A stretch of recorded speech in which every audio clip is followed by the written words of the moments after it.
Hola, muy buenas tardes. Gracias por estar aquí, por sumarse a esta propuesta del Centro de Investigaciones en Derecho de la Vejez de la Facultad de Derecho de la Universidad Nacional de Rosario, que hemos dado en llamar Ciclo de Cine Debate, la vejez con la mirada del cine, y en este caso, en esta oportunidad, vamos a compartir la experiencia de voces mayores en escena. Es una nueva modalidad que hemos implementado este año, en el cual cumplimos ya 15 años de este ciclo de cine debate, que nos convoca para reflexionar, para pensar sobre los derechos de las personas mayores. Gracias por sumarse, y quiero comentarles que nos acompaña la directora del Centro de Investigaciones en Derecho de la Vejez, la doctora María Isolina Dabove. También nos acompañan otras integrantes del Centro de Investigaciones, la señora Juana Bochicho, la doctora Viviana de Sousa Ventos, la psicóloga Bárbara Ferreira, la licenciada en Psicología Social Patricia Gutiérrez, que van a estar también acompañándonos en el posterior debate, luego de presentar el material que vamos a trabajar hoy. Quiero comentarles que el Centro de Investigaciones en Derecho de la Vejez cuenta con distintas redes sociales donde pueden seguir a diario nuestras actividades: el Facebook, el canal YouTube, en el cual vamos a subir la actividad de hoy que está siendo grabada, y el Instagram. Algunos de las compañeras del Centro de Investigaciones va a poner ahora en el chat el nombre para que ustedes puedan localizar estas redes sociales. También queremos comentarles que en breve vamos a subir también al chat un link para que ustedes puedan responder una encuesta que se está llevando a cabo desde el Centro de Investigaciones, que va a formar parte de un trabajo de investigación en donde se va a trabajar sobre cómo la pandemia ha impactado en la vida de las personas mayores. Así que todos ustedes están invitados a contestar esa encuesta que está diseñada para que sea respondida por personas mayores.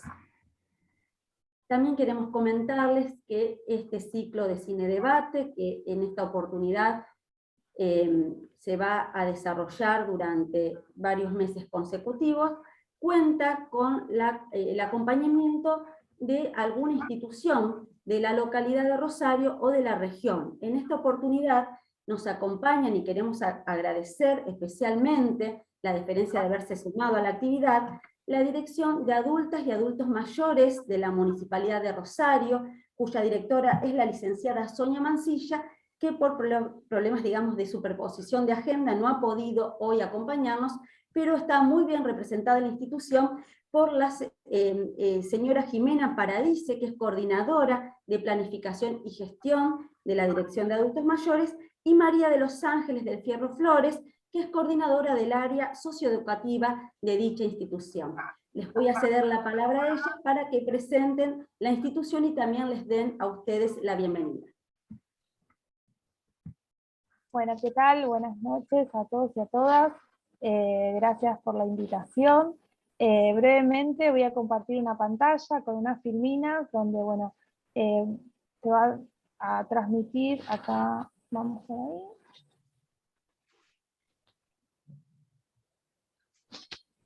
De la Dirección de Adultos y Adultos Mayores. Es una dirección que depende de la Secretaría de Desarrollo Humano y Hábitat de la Municipalidad de Rosario. La misma cuenta con distintas líneas de acción y de trabajo dentro de la red solidaria de Rosario Cuida a sus Grandes. Nosotros tenemos distintas líneas de acción. Existen todas propuestas de capacitación para personas interesadas en trabajar con adultos mayores, son espacios de formación para el cuidado de estas personas. También se comenzó la semana pasada un curso de formación teórico-práctico en los procesos de salud y enfermedad y atención y cuidado en personas mayores de la Universidad Nacional de Rosario, junto con la con la Facultad de Psicología y el Colegio de Psicólogos. Otra de las líneas de acción es la línea de intervención en abordaje de situaciones intervención en situación de vulneración de derechos, intervenciones geriátricas y alojamiento en hogar de mayores,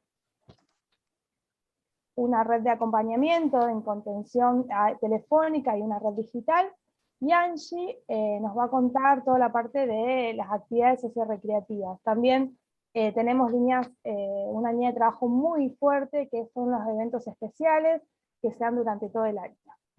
Angie, ¿querés contarnos la parte de la red de propuestas? Sí, buenas tardes a todos. Bueno, mi nombre es María de los Ángeles, pero bueno, más conocida como Angie. Nosotros contamos con 64 espacios para adultos mayores, distribuidos en toda la ciudad, en donde se genera espacios gratuitos, recreativos, educativos, culturales, donde la propuesta de la dirección es construir y promover el envejecimiento activo, ¿no? En base a la sociabilización y al desarrollo de diferentes propuestas de estas actividades. Contamos también con la Escuela de Gerontología, donde hay 70 talleres, ¿sí? Que se encuentra en Avenida Belgrano 634, ahí hay talleres de diferentes tipos, todos para adultos mayores.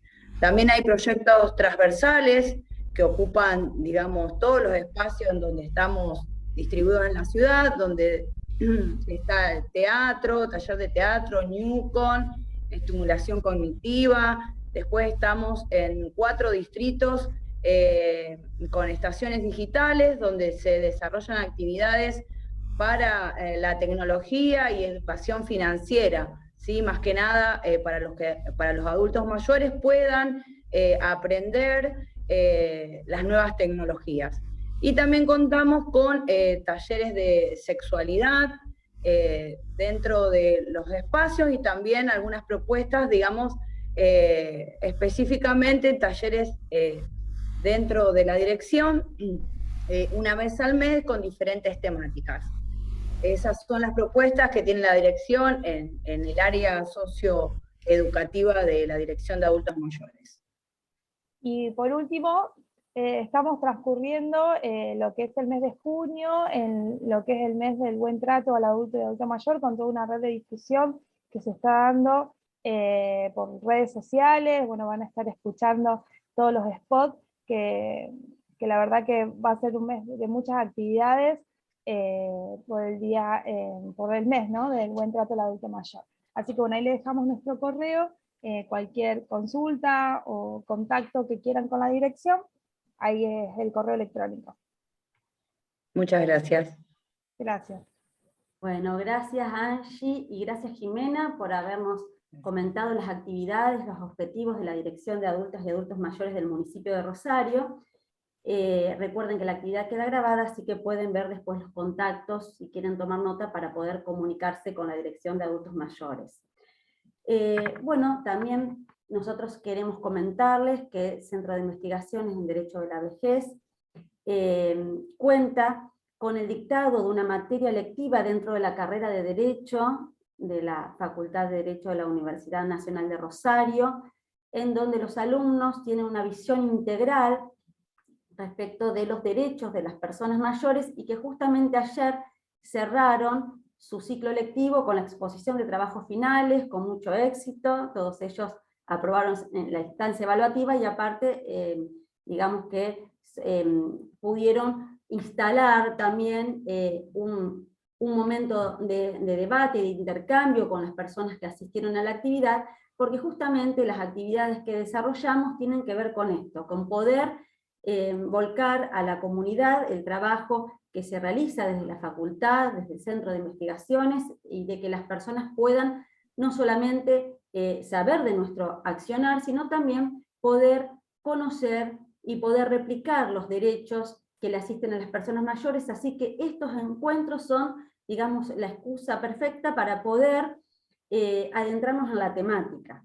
Por eso ustedes van a ver que hoy la propuesta que les traemos en esta nueva versión del ciclo de Cine Debate, porque es ustedes van a observar que no va a haber hoy un film, van a ser relatos. Así que esta nueva modalidad trata de seguir instalando la temática, seguir permitiéndonos pensar sobre el tema de las personas mayores, sus derechos, las implicancias jurídicas, y por lo tanto, hoy tenemos como propuesta la lectura de un cuento de Borges.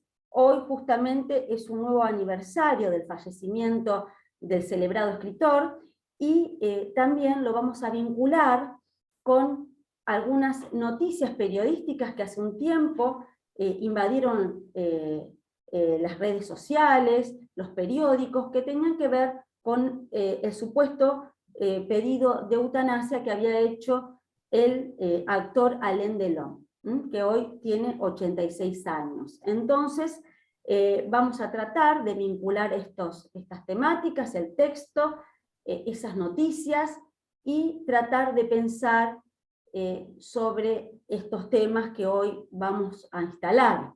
Les quiero comentar que para acompañarnos en el abordaje del texto de Borges, está con nosotros el licenciado en Comunicación Social Emanuel Rossi, quien luego de que se dé lectura al texto nos va, bueno, a orientar en el análisis, él más desde la literatura, pero aclarándoles que no es la idea, digamos, de estos ciclos hacer una intervención, digamos, al estilo de análisis literario, porque ninguno de nosotros, digamos, estaríamos capacitados para eso, salvo el licenciado Rossi, sino que la idea es poder instalar la temática y poder pensar al respecto, y difundir los derechos que a la hora del debate vamos a ir haciendo algunos comentarios.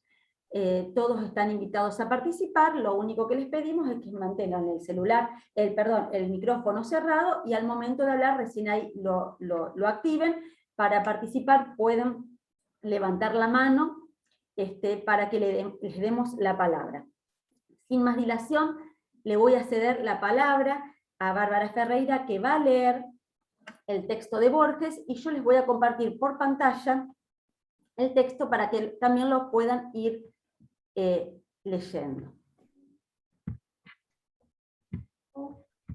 Bueno, muy buenas tardes a todos. Quería hacer la aclaración porque vale la pena.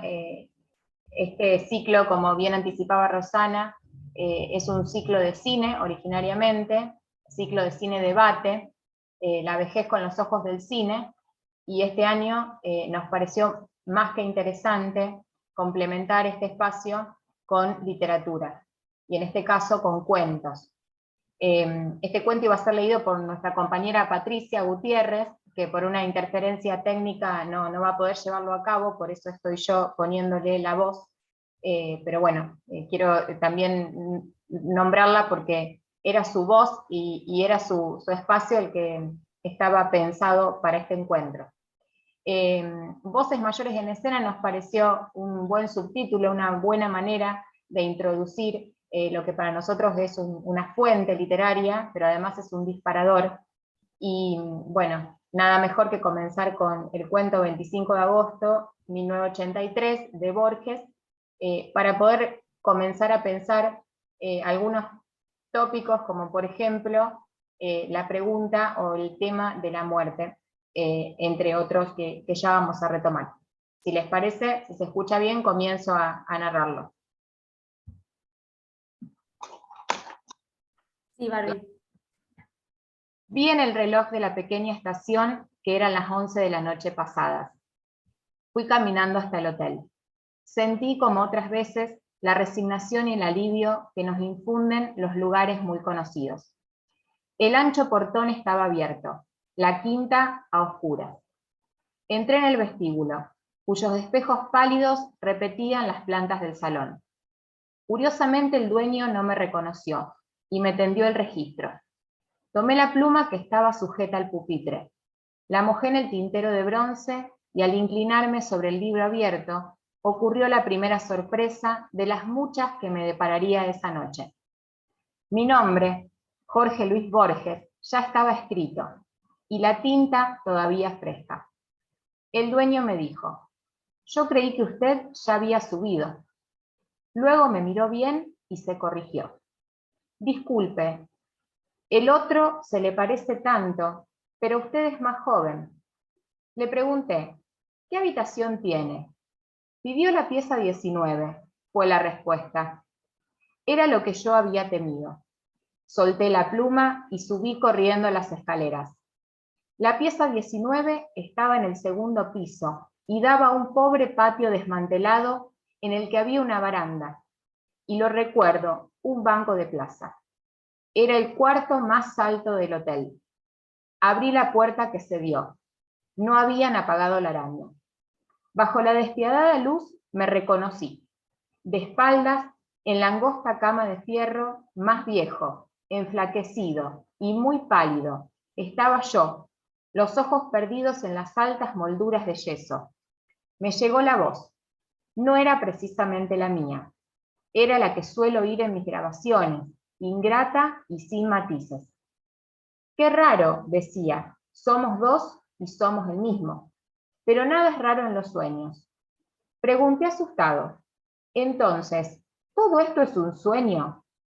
Es, estoy seguro, mi último sueño. Con la mano mostró el frasco vacío sobre el mármol de la mesa de luz. Vos tendrás mucho que soñar. Sin embargo, antes de llegar a esta noche, ¿en qué fecha estás? No sé muy bien, le dije aturdido, pero ayer cumplí 61 años.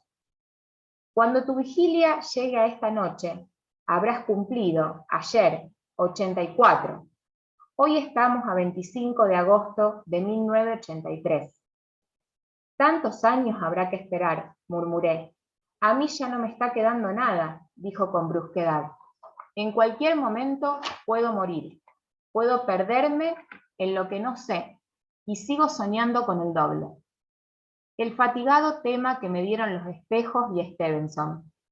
Sentí que la evocación Stevenson era una despedida, y no un rasgo pedante. Yo era él y comprendía. No bastan los momentos más dramáticos para ser Shakespeare y dar con frases memorables. Para distraerlo, le dije. Sabía que esto te iba a ocurrir. Aquí mismo hace años, en una de las piezas de abajo, iniciamos el borrador de la historia de este suicidio. Sí, me respondió, lentamente, como si juntara recuerdos. Pero no veo la relación. En aquel borrador yo había sacado un pasaje de ida para Drogué, y ya en el Hotel Las Delicias había subido a la pieza 19, la más apartada de todas. Ahí me había suicidado. Por eso estoy aquí, le dije. Aquí, siempre estamos aquí. Aquí te estoy soñando, en la casa de la calle Maipú. Aquí estoy yéndome, en el cuarto que fue de madre. Que fue de madre, repetí, sin querer entender. Yo te sueño en la pieza 19, en el patio de arriba. ¿Quién sueña a quién? Yo sé que te sueño, pero no sé si estás soñándome.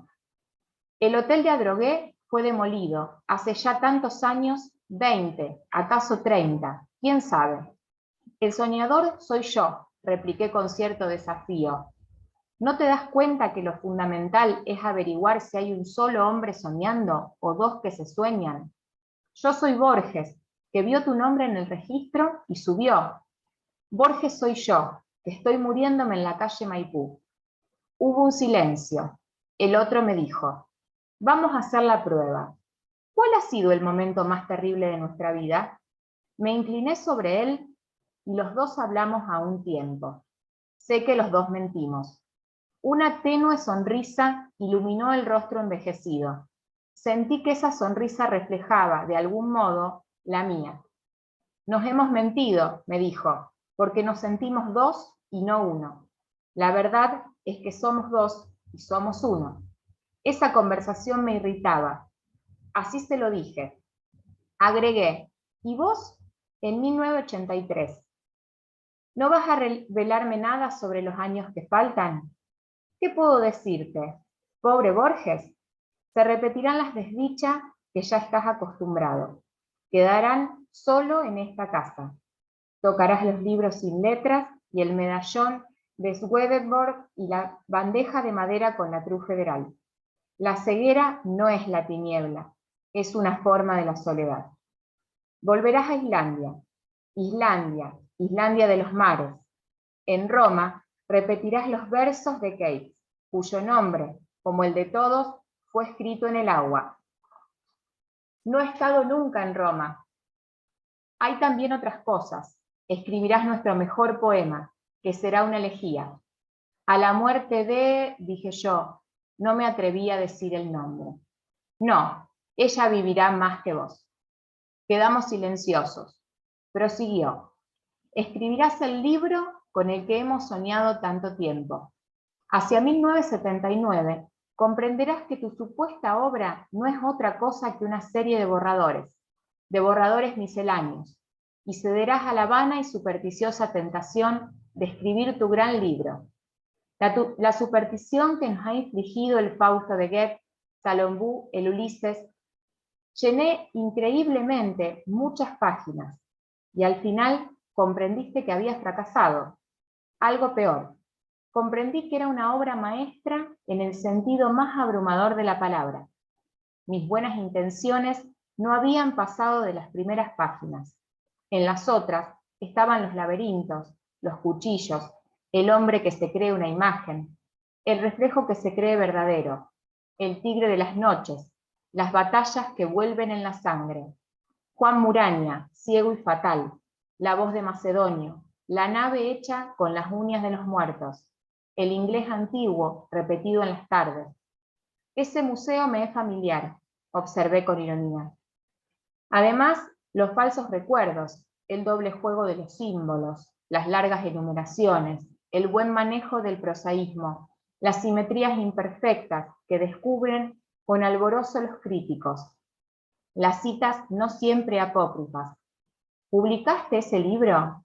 Jugué sin convicción, con el melodramático propósito de destruirlo, acaso por el fuego. Acabé por publicarlo en Madrid, bajo un seudónimo. Se habló de un torpe imitador de Borges, que tenía el defecto de no ser Borges y de haber repetido lo exterior del modelo. No me sorprende, dije yo. Todo escritor acaba por ser su menos inteligente discípulo. Ese libro fue uno de los caminos que me llevaron a esta noche.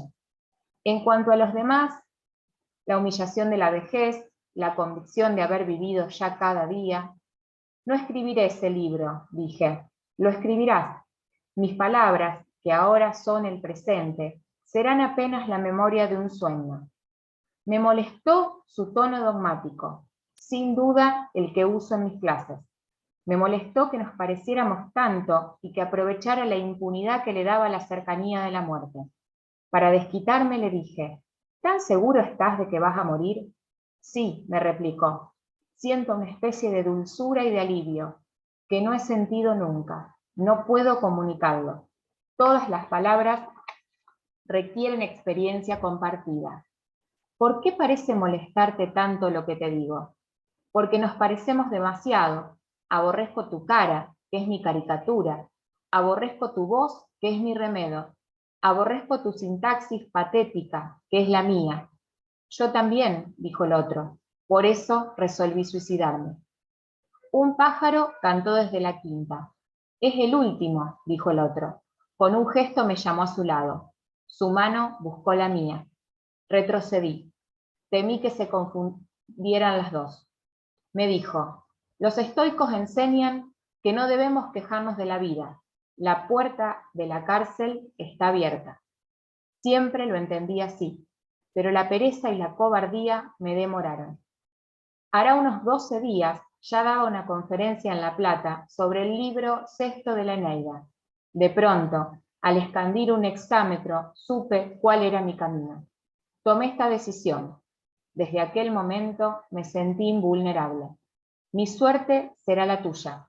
Recibirás la brusca revelación en medio del latín y de Virgilio, y ya habrás olvidado eternamente este curioso diálogo profético que transcurre en dos tiempos y en dos lugares. Cuando lo vuelvas a soñar, serás el que soy y tú serás mi sueño. No lo olvidaré y voy a escribirlo mañana. Quedará en lo profundo de tu memoria, debajo de la marea de los sueños.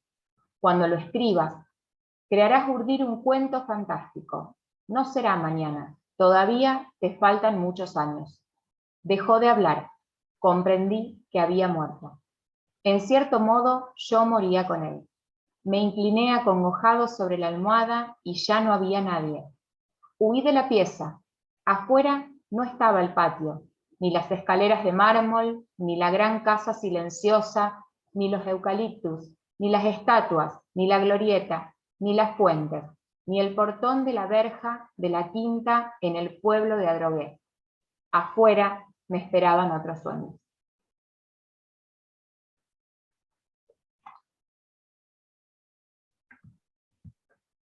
Bueno, muchas gracias Barbie por la lectura de este cuento, y ahora les quiero compartir,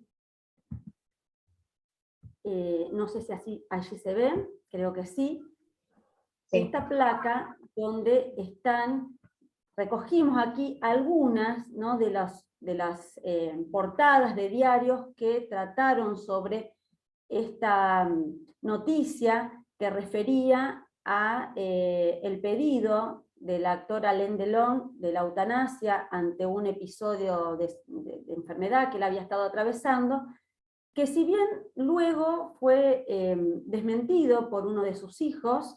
Aquí ustedes en la placa verán que está resaltada la noticia en amarillo, en donde el hijo desmiente o dice que fue malinterpretado, digamos, esta decisión del padre. Sin embargo, nosotros lo hemos tomado, más allá de que la noticia haya sido real o no, en ningún momento se ha manifestado públicamente Alain Delon sobre el tema, ni ha salido a desmentir estas noticias. Lo cierto es que a nosotros nos pareció interesante analizar este tema de este pedido, del supuesto pedido de eutanasia por parte de una persona mayor. Alain Delon tiene hoy 86 años, y que ha instalado, bueno, la temática, más allá de la veracidad o no de la noticia, que es lo que nosotros no vamos a entrar a juzgar ese aspecto, ¿no?, de la noticia. Quería compartirles esto simplemente para que ustedes vean, y ahora sí quiero darle en primer lugar la palabra al licenciado Manuel Rossi para que, bueno, nos haga alguna referencia a este cuento que acabamos de leer desde el aspecto, digamos, literario o comunicacional, en cuanto al autor y el contexto en que el autor escribe este cuento. Manuel, cuando quieras. Bueno, en principio, muchísimas gracias por la invitación. En segundo término, felicitarlos por este tipo de actividades, saludarlos a todos, los organizadores y a la gente que se ha sumado. Esperamos poder contribuir desde un punto de vista más literario a la trama que se ha planteado hoy como eje del debate. La verdad que este cuento de Borges es, como toda la obra de Borges, interesante y siempre en muchos niveles. Por eso existe la tópica de que a Borges hay que leerlo todos los días, porque siempre tiene algo para decirnos, y no solo en lo que está escrito. Borges habla mucho desde las formas y desde la lógica de su trayectoria. Por eso, si bien en la literatura los textos empalman con lo que es la concepción del lector, y por lo tanto se produce siempre un tercer texto, no es lo mismo leer un texto cuando uno tiene 15 años que cuando tiene 30, pero hay textos que trascienden la lógica de obra y que ha quedado estancada, y Borges es precisamente eso, lo que lo trasciende, y que por lo tanto tiene cosas para decirnos desde distintos ángulos y desde distintas vistas. Incluso él es un lector que hace lectura útiles de los textos, y vamos a tratar de hacer esa lectura en este principio para, bueno, abordarlo desde el punto de vista literario y de alguna forma empalmar con este conversatorio. En principio, lo que a mí me parece muy interesante de este texto es que se amalgama con toda la trayectoria Borges, que en el punto cúlmine de su vida, de alguna forma, uno puede vislumbrar cómo ficción, lo que él ha creado como ficción y su propia vida se empiezan a fundir. Hay una entrevista muy interesante que ya le hacen al Borges muy adulto y en España, y de alguna forma uno ve como sus respuestas en esa entrevista están en sus textos. Alguien algún día escribirá, también esa idea es muy borgiana, ¿no? Tener la idea y alguien después lo hará. Como esa entrevista, en realidad lo que él responde obedece más a sus creaciones que a sus... Y eso está mucho en este texto, porque él hace una especie de repaso, un repaso muy breve, pero un repaso por sus tópicas más importantes. Él habla del doble, del espejo, de los tigres de Stevenson. habla de la idea de escribir algo que luego sucede, que eso es muy borgiano, que es la idea de ficción, está en Tlön Uqbar Orbis Tertius, en principio, pero luego trasciende toda la obra. Alguien imagina, o crea, o escribe algo, y luego eso atraviesa la realidad y se impone, es la idea de ficción borgiana. Y lo más interesante que tiene en ese punto de vista es que puede ser leído como un testamento. Yo lo veía como una especie de segundo testamento borgiano.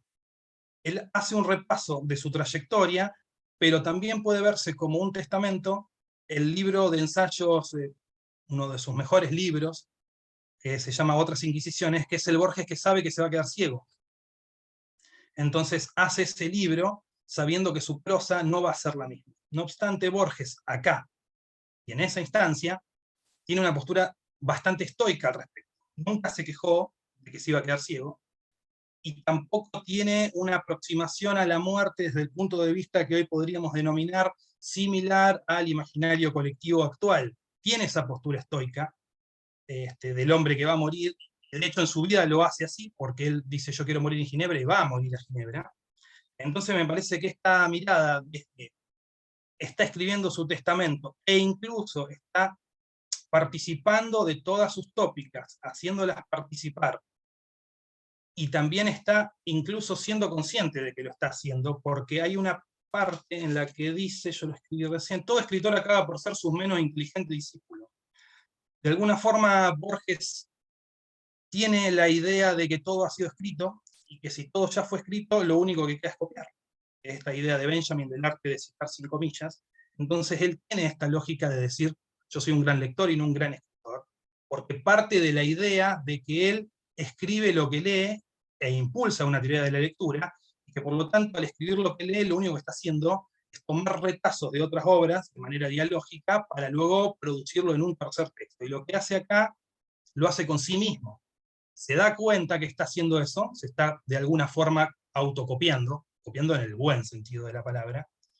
Entonces, sabe que lo que está generando allí es no su mejor obra, sino esta idea de que, bueno, todo escritor acaba por ser su menos inteligente discípulo, pero está dejando esa especie de testamento.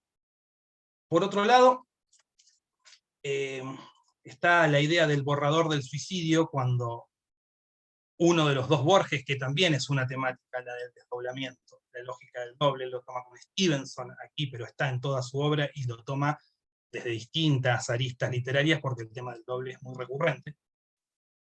Y eso está también en la obra de Borges, a lo largo y a lo ancho. Hay incluso un cuento bastante conocido que se llama El Otro, del Libro de Arena, y también trabaja esa tópica, y lo mezcla con esta idea de que estoy escribiendo el borrador del suicidio, que es lo que después termina pasando. Por lo tanto, el abordaje de esta manera de lo que es toda su obra constituye una especie de despedida, o podríamos interpretarlo así, que él mismo realiza, no tanto en el contenido del texto, sino también en la forma del texto. El texto está diciendo determinadas cosas en términos gráficos, pero también en el formato está de alguna forma realzando toda su trayectoria y todo lo que allí fue. Yo no me quedaría con la idea de la frase la humillación de la vejez. Yo creo que Borges está un poco más allá de la idea del imaginario colectivo o de la creencia popular, con respecto a, sería discutible quedarse con esa frase de decir, bueno, Borges piensa que la vejez y la humillación van de la mano. Sería interesante ponerlo de relieve en función de analizarlo y pensarlo, porque sacada de contexto sería una lectura simple de decir, bueno, Borges entiende que hay una humillación en la vejez. Sin embargo, en su propia lógica, en su propia vida y en sus propios textos, incluso este mismo, yo creo que hay cuestiones más interesantes que lo trascienden. Fui anotando algunas cosas, se puede disparar el análisis para cualquier lado. La idea de no lo olvidaré y voy a escribirlo mañana, cuando el Borges más viejo de alguna forma lo desafía, que no va a recordarlo y que todo será un sueño. Y eso que él dice que lo va a escribir es lo que nosotros leemos en todo caso. Y sigue jugando hasta el final del texto, hasta que todo se desarma, incluso en el sur, él también ya tiene el sureste. Para Borges, uno de sus mejores cuentos. De hecho, cuando le preguntaron cuál es su mejor cuento, él decía siempre, hoy diría el sur. hoy, al otro día podría ser otro, pero bueno. Y en el sur se trata de una persona que está por morir en un hospital y que sueña su propia muerte, y cuando sueña muere en un duelo de cuchillas. Entonces está también esa idea de Borges de elegir el propio destino, de elegir la propia muerte, y eso de alguna forma tiene que ver no solo con la lógica de los tiempos cíclicos, de los sueños, y de que la ficción interviene todo el tiempo en la realidad, sino también en una mirada sobre la propia muerte, en la que uno puede decidir, elegir y crear una forma de intervención sobre la muerte que hace que se rompa el paradigma clásico de la concepción de la muerte, de la vejez como humillación y demás. Yo diría que está en tensión esa mirada por lo que ha sido Borges, por la obra de Borges, que para mí es muy interesante cómo este texto dispara hacia distintas lecturas, que yo mientras los repasaba me iba acordando de distintos textos de Borges, y él lo realiza de una manera bastante magistral, porque de alguna forma logró condensar de una manera muy propia de Borges, o mejor aún, en el sentido de que el texto es muy breve para condensar muchos años de trayectoria, y a la vez tiene esta lógica de despedida, testamento, una especie de reversión de sí mismo, de mirada hacia atrás, que en mi caso tiene que ver con una lectura estoica, como sucedió con a ver, Sartre cuando queda ciego dice, estoy destruido. Un escritor que haya intentado escribir al menos una vez en su vida sabe que no se puede escribir si no puedes leer lo que escribís. Distinto podrá ser otra situación en la que la persona es ciego de nacimiento, pero quedarse ciego y perder la costumbre de revisar. Borges decía, publicamos para dejar de corregir. O sea, cualquier escritor, y más de la talla de Borges, de la perfección de Borges, la corrección, la revisión, el monitoreo es casi algo demencial. Y Borges, cuando queda ciego, no solo no se queja, sino que dice algo así como, ahora estoy escribiendo mejor, porque Dios me dio los libros y la noche. Y acá incluso está la instancia de la ceguera, que lo habla como una forma de soledad y demás, esa imagen amarillenta que él siempre cuenta. Y en este sentido yo lo vería también desde ese punto de vista, más de la lógica estoica, que yo creo que él toma de Séneca principalmente, bueno, incluso los nombra los estoicos en el texto. No creo que esté nombrado adrede, perdón, no creo que no esté nombrado adrede, Borges si lo pone por algo es. Y de esa manera me parece que su mirada de la muerte y esa capacidad de crear determinados tipos de realidades en función de la monolítica realidad empírica hace que Borges, bueno, no solo haya llevado el concepto de ficción a todas las esferas, sino que además presenta una forma de ver el mundo en esa instancia que es muy propia de él y que es interesante para pensarla, analizarla y ver desde dónde lo toma, no solo en este texto, sino incluso en toda su carrera, porque básicamente este texto podría ser un epílogo. No sé si algo de eso puede llegar a ser útil, pero a mí me generó esa idea este cuento de Borges. Muchísimas gracias, ha sido impecable, nos has pintado un panorama realmente interesantísimo. Agradecemos muchísimo tu intervención y obviamente te invitamos a que ahora cuando se empiece a instalar el debate puedas seguir aportándonos todo esto que nos estás contando, que es muy rico. Nosotros en su momento, cuando decidimos, ¿no? la elección, se decidió la elección de este cuento, y para mantener esta idea, ¿no? de poner en este ciclo en juego la cuestión del séptimo arte, pensamos que podíamos relacionarlo con esta realidad que se instalaba a partir de la idea de que este actor tan reconocido había pedido la eutanasia. El hijo después sale a desmentir y dice, bueno, mi padre piensa o pensaría en esa opción llegado un caso extremo, ¿no? Un caso extremo en donde él estuviese conectado a una máquina, ya no pudiese tomar determinadas decisiones. Yo me quedé con algunas frases que después, bueno, vamos a retomar. Cuando hablas de lo de la humillación de la vejez, esa frase me parece muy apropiado lo que vos, esa acotación que hiciste. También el tema de que este texto es un borrador del suicidio y el tema de elegir la propia muerte, la posibilidad de elegir la propia muerte.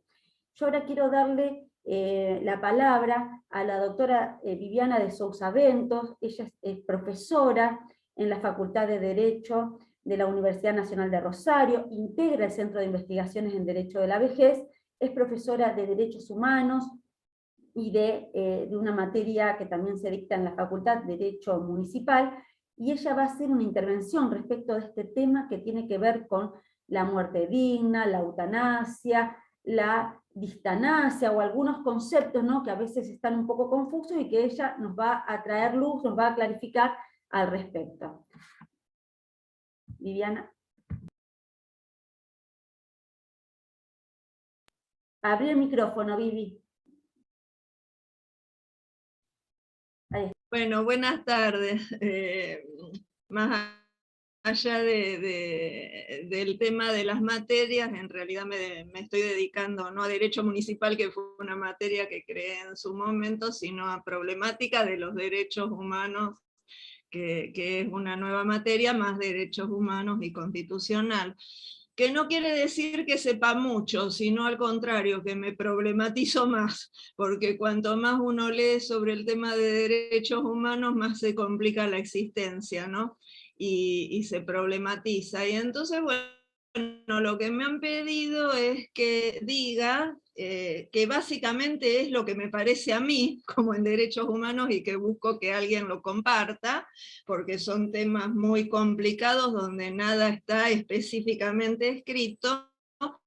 ¿Cuál es mi opinión sobre la eutanasia y qué considero que es, ¿no? Primero tenemos que decir que hay unos conceptos, voy a tratar de ser breve, porque siempre me acusan de que hablo mucho. Pero primero, digamos, hay que aclarar algo. En este tema están involucrados 2 o 3 conceptos que algunos me pertenecen de alguna forma. Yo no creo que haya pacientes terminales, creo que hay pacientes que terminan, que no está escrito en ningún lado que alguien decididamente se vaya a morir hoy o mañana. Hay muchos ejemplos en la medicina actual y de tiempos atrás, en donde vemos personas que luego de 20 años de estar prácticamente en un estado vegetativo, es como que resurgen a la vida de nuevo, se reconectan hasta con sus nietos. Entonces, a partir de ese concepto, yo creo que hay pacientes que terminan, o personas que terminan su ciclo vital y pasan hacia otro ciclo.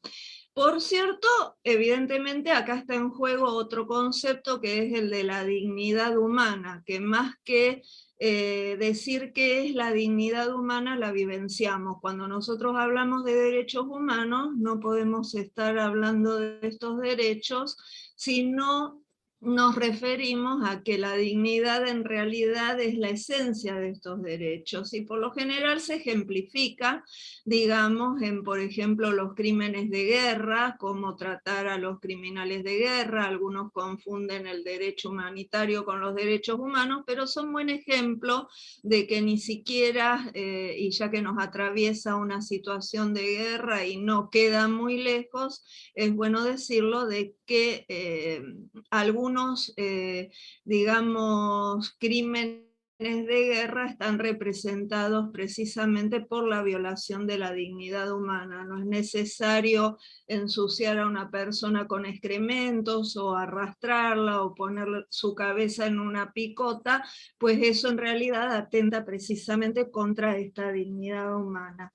La eutanasia de por sí es un delito, o sea, cuando nosotros hablamos de eutanasia, es un delito, no está tipificado como tal en el Código Penal, por eso da lugar a muchas confusiones. La Organización Mundial de la Salud dice que la eutanasia es una acción del médico o médique, que provoca en realidad deliberadamente la muerte de un paciente, y nuestro Código Civil le da una pena de hasta 4 años. ¿Por qué? Porque en su artículo 83 dice que será reprimido con prisión.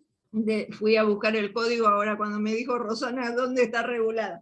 Entonces, para, digamos, los que les interesa, está en el Código Penal, en los delitos contra la vida, que dice, y lo voy a leer para no comerme ninguna letra: será reprimido con prisión de 1 a 4 años el que instigare a otro al suicidio, o le ayudaré a cometerlo si el suicidio se hubiese tentado o consumado. O sea, únicamente ahí básicamente encontramos el tema de la eutanasia, que se divide en eutanasia activa y eutanasia pasiva. Evidentemente yo voy a tener una eutanasia activa cuando alguien hace morir a otra persona, por ejemplo, le inyecta una droga mortal, que es lo que está buscando o buscaría, digamos, Alain Delon según las lenguas, porque él no abrió la boca, o sea, los que hablan son los hijos. Acá estamos frente a una situación muy delicada y complicada, ¿no? Entonces, él en realidad está buscando algo que sucede en Suiza y que hay que distinguir. La eutanasia, bueno, activa, dijimos eso, y la eutanasia pasiva, que en realidad es otro delito, que es simplemente dejar morir a alguien. Debemos distinguir que legalmente la eutanasia como tal, que para nosotros es un delito, está legalizada en algunos países, es legal en Holanda, en Bélgica, en Luxemburgo, en Colombia, en Canadá, en España. En España nosotros nos recordamos ese caso español en donde estaba este señor que fue tan conocido, y que justamente me puse el machete del nombre y me estoy olvidando del nombre, este señor tan conocido que se tiró desde unas rocas al mar, se golpeó y quedó en un estado vegetativo, que era Ramón Sampedro. ¿Se acuerdan de ese caso de Ramón Sampedro? Al cual se le facilitó, nunca me acuerdo el nombre, docente de derechos humanos, bueno, al cual se le facilitaron los medios para automatarse, autoquitarse la vida. Y lo que existe en Suiza, en realidad, es lo que se llama suicidio asistido. Es legal en Suiza, en Austria, en algunos estados de Estados Unidos, en donde se procuran los medios para que una persona en un estado de enfermedad, en Suiza dice que hay que expresar esta voluntad de querer terminar con la vida varias veces por diversos medios, que sea indubitable que esta persona manifieste que quiere quitarse la vida, y debe existir también una enfermedad incurable y una situación de angustia física y psicológica, y acá hay psicólogas que me pueden corregir, distintas de la depresión como enfermedad. O sea, que verdaderamente esta persona tenga por fin terminar su vida en virtud de la enfermedad incurable que lo está haciendo sufrir. Se coloca en Suiza pentotal sódico, que es la inyección letal que se le coloca a los condenados a pena de muerte, que dicen que es digamos, indolora prácticamente, lo que se contradice con la cara de los condenados de muerte cuando se lo están poniendo, pero bueno, es lo que dicen los que están del lado de afuera. Nosotros tenemos, como decía Rosana, un par de términos que distinguir, que ella me dijo no distingas tanto para no confundir, pero en realidad vamos a decir 2 o 3 cositas que me parecen importantes y las que están alrededor de este tema, ¿no? Una cosa también es el tema de los cuidados paliativos, lo que está en juego en esta situación. Alain Delon está en una situación de tener cuidados paliativos. A mí me parece que ya lo está como superando, porque este hombre se presentó en el velorio de su mejor amigo Jean-Paul Belmondo, caminando con un apoyo en un bastón, muy sonriente y hablando con todo el mundo. No es una persona que a uno le dé imagen de necesitar cuidados paliativos, que serían en realidad unos cuidados que aseguren una mejor calidad de vida, digamos, y un paliar efectos secundarios, tal vez hasta de remedios, en situaciones, por ejemplo, de un cáncer avanzado, de una situación de muchísimo dolor. Cuando nosotros hablamos de eutanasia como delito, también tenemos que saber que existe algo que se llama ortotanasia, que es el tema de la muerte en su tiempo cierto. ¿Qué viene a hacer esto? Que en realidad una persona que ya se le hizo todo lo que la ciencia brinde, tenga derecho, junto con este tema de los cuidados paliativos, a poder, sin alterar el curso de la enfermedad, que parece terminante, pero no terminal, continuar en virtud de que ya no hay más nada que hacer, no tratamientos, sino algunos cuidados de estos que yo decía, los fines de disminuir dolor y de ponerlo un poco más cómodo para ver hacia dónde deviene su enfermedad. Y el otro es la distanasia, que nosotros conocemos como una prolongación innecesaria del sufrimiento de las personas, que muchas veces se da en los casos precisamente de adultos mayores que tal vez no tengan en su alrededor un familiar o amigos que pudieran estar controlando este tema. Verdaderamente los médicos hacen juramento hipocrático, están rodeados de temas éticos, materias que tienen que ver con esto, pero cuando ven una persona en soledad, algunos que saltan su raya ética tienden a tratar de probar nuevos fármacos o de hacer nuevas experiencias con esta persona, si total no se va a quejar, ¿no? En ese caso podemos llegar verdaderamente a un delito, si lo logramos comprobar, que es precisamente la distanasia, que en realidad no va a contribuir a mejorar la calidad de vida del paciente, sino a hacerlo sufrir.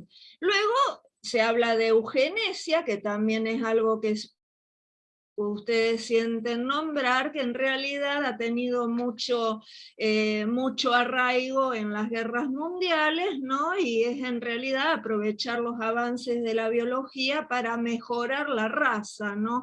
O sea, se habla dentro de esos ámbitos.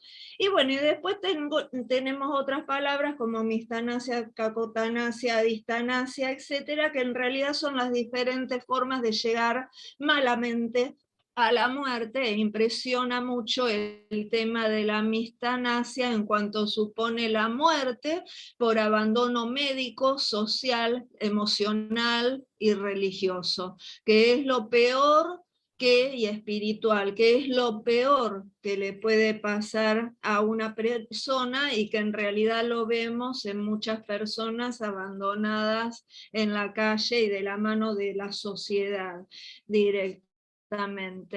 En el tema de Alain Delon también tenemos que hablar de la muerte digna, o sea, ¿qué diferencia tenemos nosotros? Nosotros tenemos una ley a la cual podemos revisar, que es una norma, digamos, que se puede buscar en cualquier Google, si no ponen Infolec, y ahí cualquiera de cualquier profesión y cualquier ciudadano común puede poner un numerito y encontrar una ley, o poner un nombre y encontrar la ley. Tenemos la Ley de Salud Pública, que es la 26.529. Esta ley de salud pública, que en realidad trata de los derechos del paciente y su relación con los profesionales e instituciones de salud, ha sido modificada por precisamente la que se ha llamado Ley de Muerte Digna, que nosotros vamos a ver que en realidad es diferente a lo que está pidiendo Alain Delon o a lo que está regulado en algunos otros estados. En el tema de la muerte digna o esta ley, lo que nosotros encontramos, y les voy a dar una sorpresa antes de que me olvide, antes de seguir con la muerte digna, es que el 25 de noviembre de 2021 ingresó para su tratamiento un proyecto de ley de buena muerte o regulación de la eutanasia. como una forma de regular el derecho de toda persona a solicitar y recibir la ayuda necesaria para morir, y el procedimiento formal a ese efecto, observándose garantías y los derechos y los deberes del personal médico y el servicio de salud. Esta ley está orientada, o este proyecto está orientado a que se aplique a personas con enfermedades graves e incurables o un padecimiento grave crónico que imposibilite a la persona la facultad de poder racionalmente concebir, continuar con su vida. Por ejemplo, no se puede valer por sí mismo en sus temas básicos y se comprueban todos estos extremos, puede. Para finalizar el tema de nuestra muerte digna, en realidad regulada por esta ley, que es la 26.742, lo que nos dice es que se pueden rechazar procedimientos hasta de hidratación, de alimentación, cuando los mismos produzcan como único efecto la prolongación en el tiempo de ese estado irreversible o incurable que ya han dictaminado no solo el médico atendiente, sino juntas médicas, y que han comprendido las personas que hasta rodean al paciente, sino el paciente mismo. En todos casos, la negativa que pudiera hacer el paciente o la familia no significará la interrupción de medidas que lleven al alivio o al control del sufrimiento. No se contempla en esta ley, sí en el proyecto presentado, pero en esta ley de muerte digna 26.742 no se contempla ni la eutanasia ni el suicidio asistido.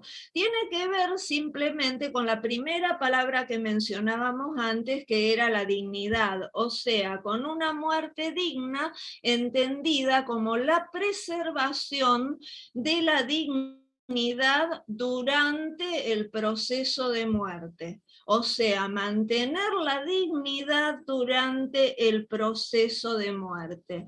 Dice, para finalizar esta ley, que el derecho le asiste en caso de padecer una enfermedad irreversible, incurable, o cuando se encuentre en un estadio terminal, yo no comparto el tema de terminal, o haya sufrido lesiones que lo coloquen en igual situación. En cuanto al rechazo de procedimientos quirúrgicos, hidratación, alimentación, que es lo más común, se dice regar la plantita. Es feo, pero se dice así. Muchos médicos lo llaman así, regar la plantita. Eso habla de algunos temas éticos que tienen que ser revistos hasta en la misma facultad de medicina, ¿no? Dejemos de regar la plantita, dicen. Y eso se lo dicen a la familia, lo que considero que es una vergüenza, pero se ha popularizado la frase. Evitar procedimientos de reanimación artificial o el retiro de medidas de soporte vital. Nosotros hemos tenido el caso de bebés que han sido resucitados luego de nacer y han quedado, tenemos el caso de Camila, por ejemplo, donde los padres lucharon por una desconexión. Ese bebé nunca tuvo sentidos, por lo menos que se pudieran analizar, ni una vida propia independiente de esas máquinas, ¿de acuerdo? El caso, bueno, evitar las medidas desproporcionadas que produzcan a su vez sufrimiento desmesurado, por más que no lo esté diciendo la persona, tal vez está inconsciente, tal vez no reacciona, pero seguramente esté sufriendo. Se pueden rechazar legalmente estos procedimientos. Entonces, cuando hablamos de estos temas, tenemos que distinguir todas estas palabras y saber que hay estados como Suiza que verdaderamente no hacen estas distinciones y realmente están cometiendo un delito que legalizan y transforman en una acción legal concreta y directa que lleve a la muerte a quien así lo decida. Bueno, me parece lo que tenía que decir. Bueno, gracias Viviana. Yo fui tomando también algunos conceptos que vos fuiste brindando, que me parece importante vincularlos con la Convención Interamericana de Protección de los Derechos Humanos de las Personas Mayores, que se aprobó en la Organización de los Estados Americanos el 15 de junio del año 2015, un día muy particular, ¿no? Porque recordemos que el 15 de junio es el Día Mundial de Toma de Conciencia sobre el maltrato y abuso de las personas mayores, y que se refiere también a esta campaña que al inicio comentaban las representantes de la Dirección de Adultas y Adultos Mayores de la Municipalidad de Rosario, que están realizando, bueno, durante todo el mes de junio, una campaña sobre buen trato, y nuestra actividad también se enmarca en ese sentido, y por eso me parece importante resaltar que la Convención Interamericana, en el artículo 6, habla del derecho a la vida y a la dignidad en la vejez, y pone, digamos, como deber de los estados que ratifican esta convención, que se adopten medidas necesarias para garantizar a todas las personas mayores el goce efectivo del derecho a la vida y el derecho a vivir con dignidad en la vejez hasta el final de sus días, en igualdad de condiciones con otros sectores de la población, y también establece como deber de los estados que todas las instituciones públicas y privadas ofrezcan a la persona mayor un acceso no discriminatorio a cuidados integrales, incluidos los cuidados paliativos, que recién explicaba Viviana, evitando el aislamiento de las personas, la soledad, y que se manejen apropiadamente los problemas relacionados con el miedo a la muerte de los enfermos, bueno, acá habla la ley de enfermos terminales, el dolor, y que eviten el sufrimiento innecesario y las intervenciones fútiles e inútiles, ¿no? Como los casos de la ortotanasia o el encabezamiento terapéutico que también hablaba Viviana. Viviana también hablaba de la soledad, ¿no? Y de que los médicos, dice Viviana, cuando ven una persona que está sola, bueno, tratan de un poco de echar mano de estas soluciones que serían como facilistas. Me parece importante retomar este concepto de la soledad y enmarcarlo en datos estadísticos que ahora estamos viendo, ¿no? Hace poquito se hizo el censo que teníamos pendiente que en la nación se realizara. Los censos nacionales se realizan cada 10 años, el último que teníamos era del año 2010, que reveló en ese momento, vamos a ver ahora qué pasa con estos datos, ¿no? Ahora cuando se actualizan, pero el censo del año 2010 reveló que casi un cuarto de los hogares constituidos por personas mayores de 60 años estaban constituidos por una persona sola, es decir, una persona mayor que vivía sola. También hay un 30% de hogares que se constituyen por personas mayores, por hogares, digamos, donde viven más de una persona, pero todas mayores. Entonces esto también es importante que los estados lo tengan en cuenta para diseñar sus políticas públicas. Miro aquí a las representantes de la municipalidad, de la Dirección de Adultos Mayores, si quieren agregar algo en cuanto a esto. Me imagino que durante la pandemia muchas de las personas mayores se habrán sentido solas, sobre todo personas mayores que también estuviesen atravesando algún tipo de situación de enfermedad o de abandono afectivo por parte de sus familias, y cómo dio respuesta el municipio a esta, digamos, a esta demanda. No sé si Jimena o María de los Ángeles quieren intervenir. Sí, bueno, durante la pandemia nosotros teníamos un programa de Rosario Cuida a los Grandes que continúa con una red de acompañamiento telefónico y también con un acompañamiento digital a todos los adultos y adultas mayores, tanto que participaban de las actividades como a cuales se han sumado en la pandemia con estas problemáticas, ¿no? En ese momento llamaban a la Dirección de Adultos Mayores planteando algunas situaciones y bueno, tratábamos de darle algún tipo de respuesta favorable a lo que estaba sucediendo. Teníamos un grupo de psicólogas que hacían llamados durante la semana, aunque sea una vez, para acompañar a estos adultos mayores que muchas veces estaban solos o solo viviendo o solo, digamos, sin familia. Teníamos las dos opciones.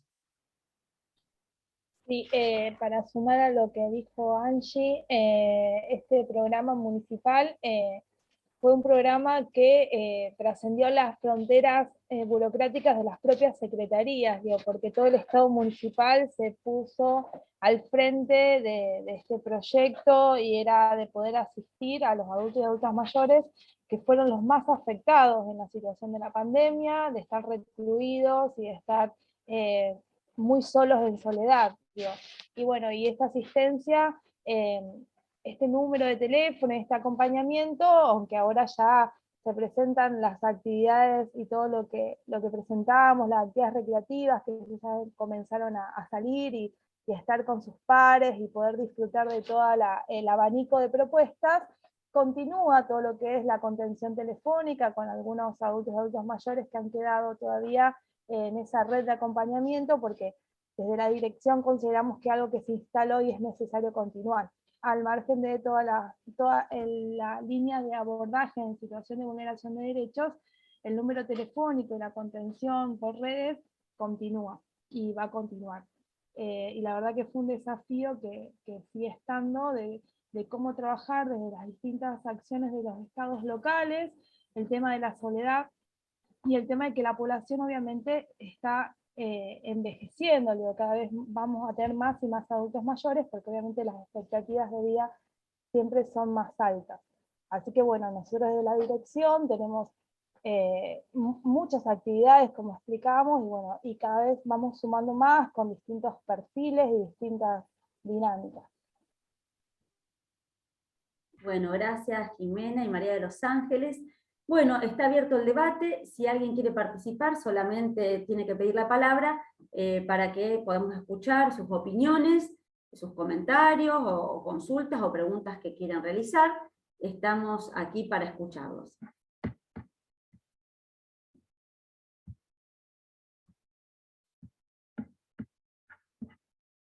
No sé, Barrio, Patricia, si quieren decir algo, Juanita, que las estoy viendo aquí en el panel, o alguien del público.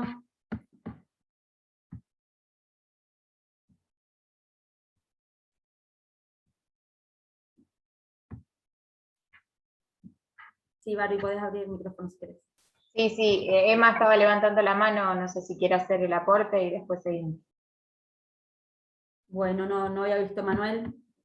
Una cuestión muy breve, dado, yo veo 4 imágenes, no sé si alguien estaba pidiendo la palabra, que me surgieron a raíz de todo lo que estaban comentando.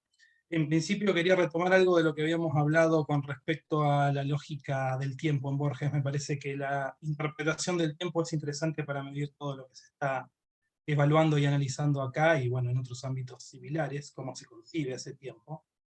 Y tenemos la lógica más positivista de que avanzamos hacia determinados lugares en línea recta, o se pueden tomar concepciones incluso hasta la borgiana, o concepciones como la de Bachelard o Foucault del tiempo fractal. Y la idea del tiempo circular tiene que ver también con, lo plantean muchos antropólogos como Mircea Eliade, de que está la idea de abolir la muerte, o sea, si no hay tiempo no hay muerte. Y en Borges eso no está de esa manera, pero sí está en la lógica del tiempo como círculo y la elección de la propia muerte, que también de alguna forma pone en tela de juicio la concepción positivista del tiempo. Me pareció algo muy interesante de lo que se desprendía del discurso de Viviana, que tiene que ver con lo que ella nombraba como ética profesional médica.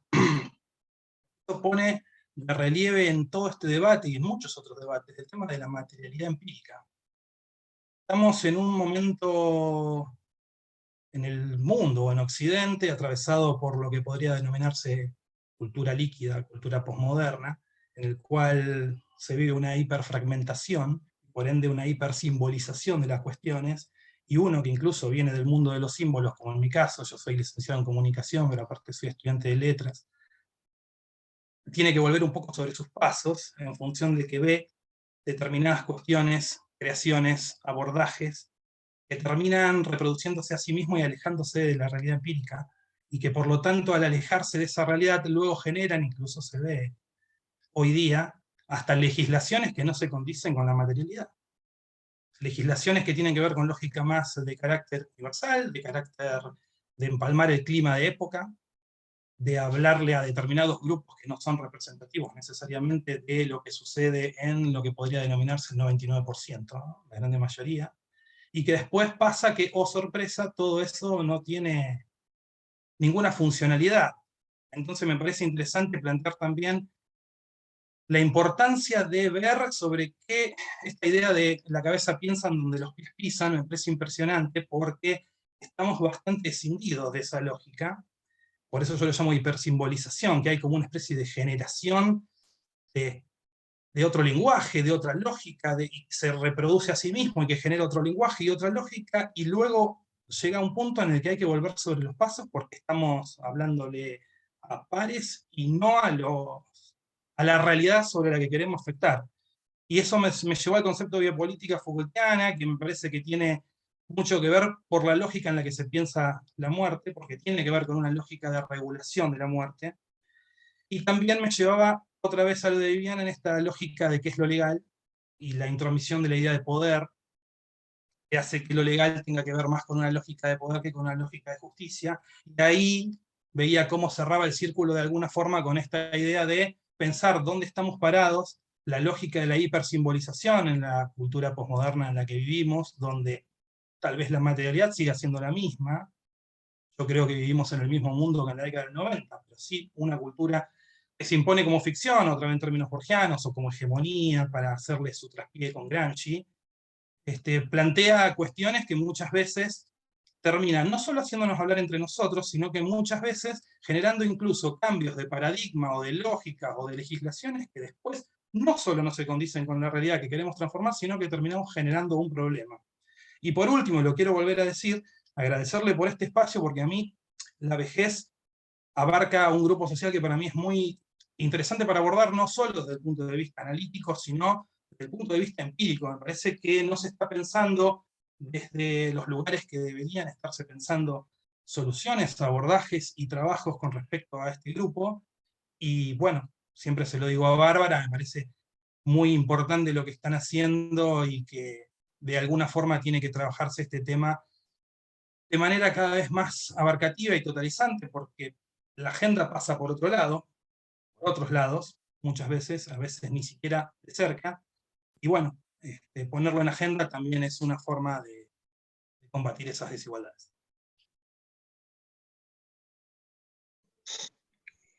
Bueno, para ir cerrando, yo también agradecerles a todos y sobre todo a vos, Emma, que sos además mi primo, así que te encontré justa para sumarte a este espacio. Cuando vi que íbamos a trabajar Borges, por supuesto pensé inmediatamente en vos y no me equivoqué para nada.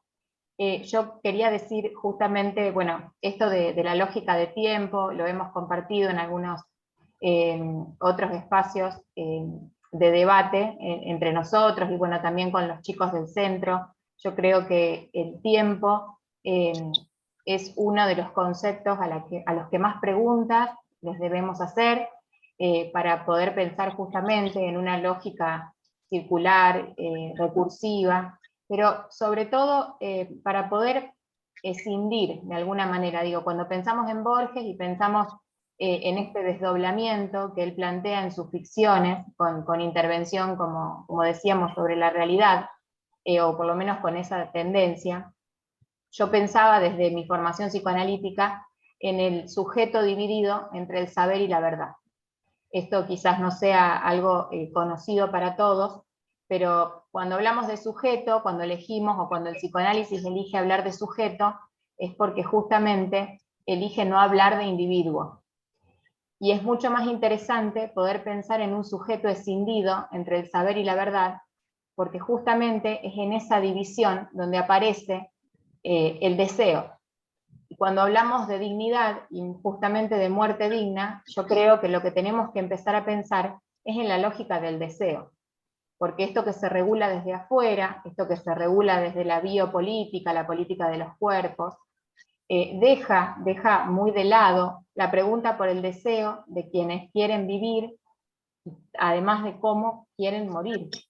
Yo entiendo que por supuesto tiene que existir un encuadre y una regulación jurídica, porque sino sería una cuestión hasta mucho más que filosófica, hasta mística, pero creo que esto que tomábamos, ¿no es cierto?, esta noticia de Alain Delon, que también nos trajo en nuestro trabajo previo algunas contradicciones, porque no sabíamos bien si tomarla, si dejarla de lado, porque era una cuestión también mediática, no sabíamos cómo esa noticia había sido construida, dónde estaba la verdad de esta noticia, pero decidimos dejarla porque nos sirvió para subir a escena una cuestión que tiene que ver con valores de época, como por ejemplo el de la belleza. Creo que en una de las plantillas que compartíamos aparece esto de que el hombre más bello del mundo, que pide que regulen su muerte por dejar de ser bello, o porque aparece una cuestión en relación al valor de la vida, muy prendido a la belleza, también haciendo un poco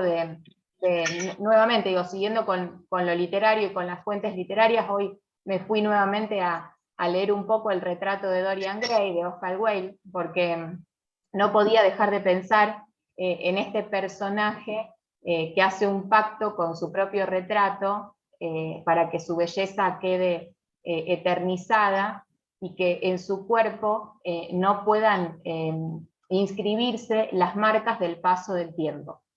Creo que esto también es una inscripción de nuestra cultura, la inscripción de la belleza, de la productividad, de la exigencia. Bueno, hoy Borges nos trae otra posibilidad, digamos, esto que decía Emma, de que no es un Borges que resiste a la vejez y a la muerte, sino es un Borges que la empieza a pensar, que la puede inscribir desde otro registro, en otro tiempo. Pero me parece, digo, que lo que quiero dejar como cierre, y bueno, por supuesto si alguien quiere decir algo más, es que entre la ética y el deseo tenemos que empezar a generar una negociación para construir posiciones éticas que nos permitan efectivizar las normas y las leyes. Tenemos que empezar a darle un poco más de lugar, o por lo menos empezar a pensar en los trayectos del deseo. Gracias, Barbie. Retomo un poco esto del final. Yo iba a hacer el cierre, pero ahora que hablaste de esto del tema del deseo, también me parece que es importante acá resaltar, y lo quiero relacionar con otra cuestión que está muy latente también en la vida de las personas mayores, y que tiene que ver con la decisión de dónde vivir ese tramo de la vida, si en su propio hogar, si en una residencia de larga estadía, si acompañado por algún apoyo, o con algún familiar. Y a veces me parece que el deseo se corre del lugar cuando no hay opciones. A veces se presenta el panorama como que no hay opciones, y en realidad lo que no habla es el deseo, sino es la falta de opciones. Y por eso creo que es tan importante resaltar lo que decíamos recién, de este derecho a vivir con dignidad, y a tener posibilidad de acceder a una gama de servicios o de atenciones en algunas circunstancias de la vida donde la persona se encuentra en soledad o se encuentra enferma, y que no sea, digamos, su única opción o la eutanasia, o ingresar, por ejemplo, a una residencia porque no tiene otras opciones, o porque la familia le presenta un panorama en donde no hay opciones. También eso me parece que es importante ponerlo sobre el tapete. Antes de cerrar, si alguien más quiere hablar, puede ir poniéndolo en el chat. Yo la veo aquí a Patricia, que quiere tomar la palabra, así que bueno, la vamos a escuchar a Patricia, y recordarles que todos, cualquiera de ustedes pueden participar, solamente tienen que levantar la mano. Sí, Patricia. Sí, ¿se escucha? ¿Se escucha? Sí. Bien, no, yo un poco me quería referir al duelo, ¿sí? Porque se habló de la muerte, del suicidio, también, bueno, en el cuento de Borges. Y bueno, el duelo, un poco fui notando acá, es una de las más difíciles, uno de los más difíciles de superar y aceptar, ¿sí? Por la tragedia del acontecimiento, si en el caso que fuera un suicidio, ¿no es cierto? Ese duro golpe a la autoestima. Hay un desconcierto existencial y una conmoción a nuestra dimensión emocional, a nuestra dimensión también espiritual, ¿no es cierto? Y social. Y siento que a las personas, mirando así socialmente, ¿no es cierto?, es un tema que cuesta mucho pronunciar la palabra muerte y suicidio, ¿sí? Nosotros acá abrimos este espacio en hablar de estas terminologías.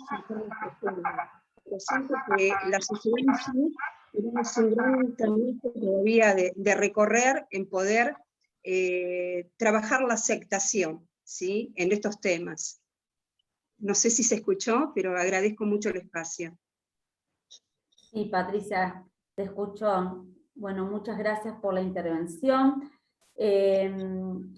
Queremos recordarles que esta actividad va a tener su segunda sesión el día 30 de agosto. Ustedes se van a estar enterando por las redes sociales que, no sé si Barbie estuvo poniendo en el chat, no sé, Barbie, si están aquí para que la gente pueda saber, que nos pueden seguir por Instagram, por Facebook, donde siempre colgamos las actividades para que ustedes puedan participar, y si no, pueden escribir a el correo centro-ancianidad@yahoo.com.ar, y allí nos piden ser incorporados a los contactos, así les vamos mandando las novedades de las próximas actividades.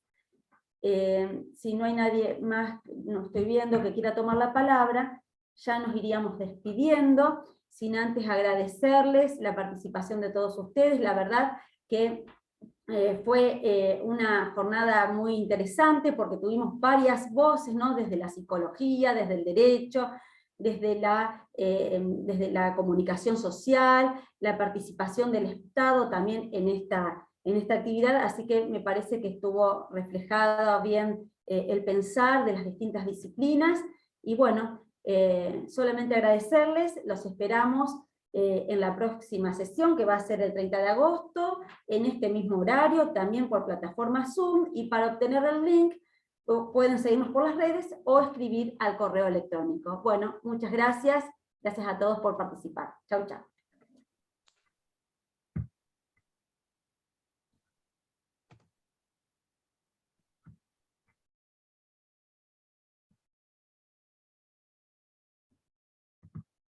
Bueno, ahí yo ya corté la filmación. Hola, Mónica. Ahí se fue. Ahí se fue tu primo, se fueron todos.